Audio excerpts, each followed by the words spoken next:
और उत्तराखंड में चुनावी सरगर्मियों के दौरान बगावत करने वाले नेताओं की चुनावी जीत का मामला अब चर्चाओं का विषय बनने लगा है। दरअसल किसी भी चुनाव में नेताओं का अपनी पार्टी के खिलाफ जाकर चुनाव लड़ना या फिर दूसरे नेताओं के समर्थन में काम करने के कई मामले सामने आ रहे हैं। इस तरह की सियासत का सियासी पार्टियों के भविष्य पर क्या इम्पैक्ट पड़ता है और जिन नेताओं को पार्टी से निष्कासित किया जाता है उनके राजनीतिक भविष्य पर क्या असर पड़ता है, इसी पर देखिए ये खास रिपोर्ट। उत्तराखंड में निकाय चुनाव की सरगर्मियां जोरों शोरों से देखी जा रही हैं। नगर निकाय चुनाव के लिए 23 जनवरी को मतदान होना है और 25 जनवरी को चुनावी नतीजे घोषित किए जाएंगे।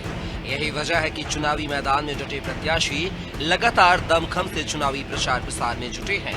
लेकिन इसी बीच पार्टियों से बागी हुए नेताओं की सक्रियता राजनीतिक दलों के लिए सिरदर्द बन गई है, क्योंकि दलों से बागी हुए नेता सिर्फ खुद या फिर अपने प्रत्याशी के समर्थन में प्रचार प्रसार कर रहे हैं, बल्कि दूसरे दलों के प्रत्याशियों के वोट बैंक पर भी डाका डाल रहे हैं। हालांकि राजनीतिक पार्टियां बागी नेताओं को पार्टी से बाहर का रास्ता भी दिखा चुकी हैं। लोकसभा चुनाव में हो या फिर विधानसभा, बड़े स्तर के नेताओं का एक दल से दूसरे दल में अक्सर आना जाना दिखाई देता है।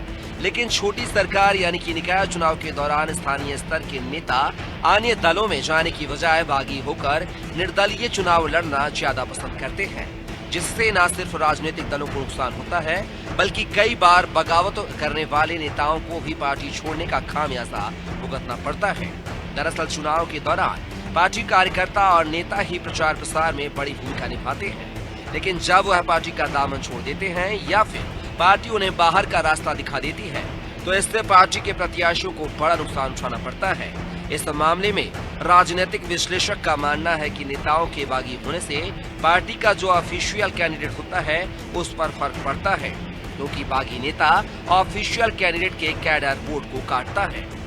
भाई कैंडिडेट पर तो जो होगा, जो ऑफिशियल कैंडिडेट है उस पर तो पड़ेगा ही, उस पर क्योंकि वो वोट किसकी काटेगा, जो बागी होगा उसी पार्टी की वोट काटेगा, और है ना, तो उस पर तो असर पड़ता ही है। लेकिन जो होता है उसको ज़्यादा क्या असर पड़ेगा? अरे लोकल जो नेता है, मोहल्ले के नेता, उसे क्या फर्क पड़ेगा? उसके कैरियर पे क्या फर्क पड़ना है होते जाता है, क्योंकि कल कार्यकर्ताओं की जरूरत पड़ती है।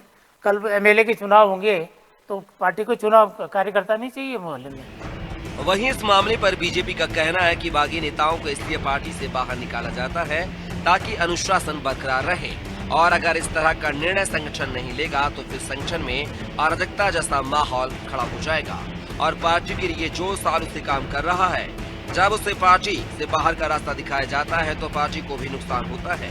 कांग्रेस का भी यही मानना है कि नेताओं के बागी होकर चुनाव लड़ने से पार्टी को नुकसान पहुँचता है। देखिए, दोनों तरह के इम्पैक्ट रहते हैं। निकालना इसलिए भी जरूरी रहता है कि पार्टी में, संगठन में एक अनुशासन बना रहे, और यदि हम इस प्रकार का डिसिप्लिन नहीं चलाएंगे तो फिर संगठन में एक अराजकता जैसी स्थिति रहेगी। ये तो इसका अच्छा इम्पैक्ट दिया है।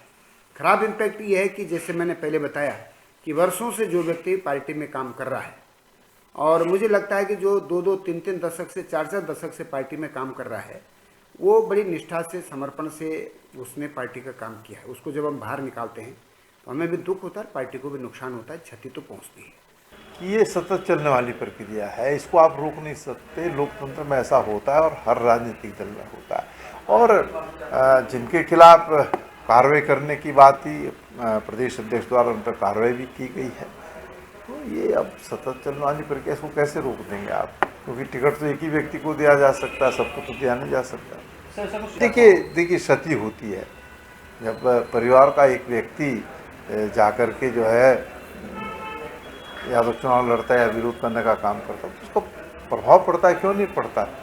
वोट तो भाई सबका ही होता है और एक एक वोट की कीमत होती है। नगर निकाय चुनाव की सियासी सरगर्मियों में देखना होगा कि जिन नेताओं ने विरोध के स्वर मुखर किए हैं, आखिर उन सभी में से कितनों को इस चुनाव में जीत का जश्न मनाने का मौका मिल पाएगा।